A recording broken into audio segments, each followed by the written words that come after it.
नमस्कार मेरे प्रिय विद्यार्थियों। तो अभी तो गर्मी की छुट्टियां चल रही है और छुट्टियों के समाप्त होते ही आ, आप लोगों का टेस्ट प्रारंभ हो जाएगा और आप लोगों का प्रयास यही रहना चाहिए कि आप लोगों की तैयारी अच्छी तरह हो ताकि टेस्ट में अच्छे से अच्छे अंक आए। यद्यपि हम सभी जानते हैं कि अभी जो है कोरोना महामारी चल रहा है, जिसके कारण स्कूल कॉलेज सभी बंद हैं। घर बैठे ही ऑनलाइन शिक्षा के माध्यम से आप लोगों को पढ़ाया जा रहा है। ठीक है, कोई बात नहीं। कहा जाता है कि something is better than nothing, अर्थात स्कूल नहीं जाने से कम घर पर बैठ करके ऑनलाइन पढ़ाई हो रही है, यह भी बहुत बड़ी बात है। तो आज जो है मैं आप लोगों की जो पुस्तक है संचिता भाग 6, जैसा कि आप लोग देख रहे हैं, और इसमें पहली कविता है मस्तक नहीं झुकाएंगे, है ना। तो आज जो है इस कविता की व्याख्या मैंने पहले ही आप लोगों तक पहुंचा दी है और आज जो है मेरा प्रयास है कि मैं इसके प्रश्नों का उत्तर आप लोगों को एक एक करके समझाऊं।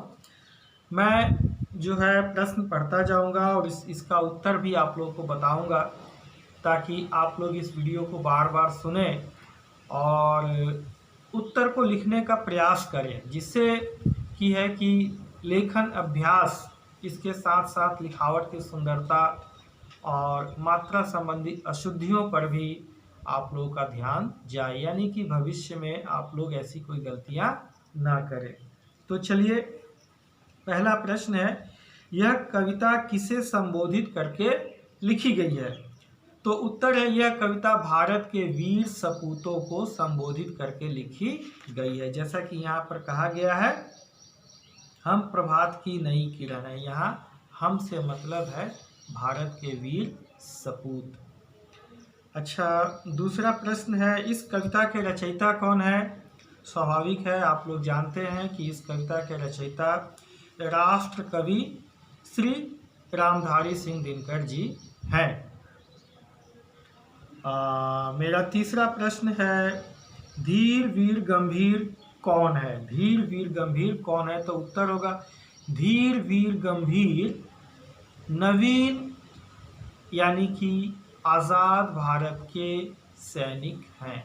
आप उत्तर को इस तरह लिख सकते हैं, नवीन भारत अर्थात आज़ाद भारत के सैनिक धीर वीर गंभीर हैं। अगला प्रश्न है, कविता में शांति दूत किसे कहा गया है? तो उत्तर होगा, कविता में शांति दूत देश के सैनिकों को कहा गया है। यदि मैं कविता में आपको ले आऊं और उन पंक्तियों को कोट करूं, तो यहाँ देखिए लिखा हुआ है, हम हैं शांति दूत धरणी के, छां सभी को देते हैं। वास्तव में यह देश के प्रहरी के बारे में ही कहा गया है। आ जाइए लिखित प्रश्नों में लघु उत्तरीय प्रश्न। पहला प्रश्न है, नवीन भारत का क्या अर्थ है ना। तो नवीन भारत का अर्थ है आजाद भारत। उत्तर कैसे लिखेंगे? नवीन भारत का अर्थ आजाद भारत से है। कवि ने आजाद भारत को नवीन भारत इसलिए कहा है क्योंकि आज़ादी के उपरांत हमारे देश की शासन व्यवस्था पर हम भारतीयों का अधिकार हो गया। इससे पूर्व अंग्रेज हम पर शासन करते थे, अर्थात तब हम उनके गुलाम थे। तब हमें अपनी इच्छा अनुसार अपने देश को सजाने संवारने का कोई अधिकार प्राप्त नहीं था। इसलिए आज़ादी के बाद के भारत को कवि ने नवीन भारत कहा है। अच्छा, अगला प्रश्न है, कविता में किन किन नदियों का उल्लेख हुआ है? स्पष्ट है कि कविता में जिन नदियों का उल्लेख हुआ है उनके नाम हैं गंगा और यमुना। इसके अलावा हिंद महासागर का भी उल्लेख है, जो हमारे देश के दक्षिणी प्रांत में अवस्थित है।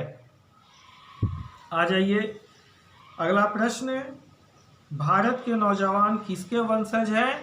तो भारत के नौजवान वीर योद्धा महाराणा प्रताप और छत्रपति शिवाजी के वंशज हैं। अच्छा, आखिरी प्रश्न है, भारत के नवयुवक किसकी पहरेदारी करते हैं? भारत के नवयुवक किसकी पहरेदारी करते हैं? तो उत्तर होगा, भारत के नवयुवक ऊंचे हिमाद्री अर्थात दुर्गम क्षेत्रों की पहरेदारी करते हैं।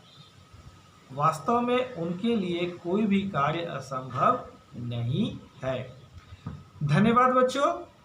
यदि आपको मेरा यह प्रयास अच्छा लगा हो तो अवश्य ही मेरे चैनल को लाइक, सब्सक्राइब और शेयर करें। शेयर करना ना भूलें, ताकि इसका लाभ जो है उन विद्यार्थियों तक भी पहुंच सके जिनको इसकी जानकारी नहीं है। एक बार फिर से आप सभी को नमस्कार।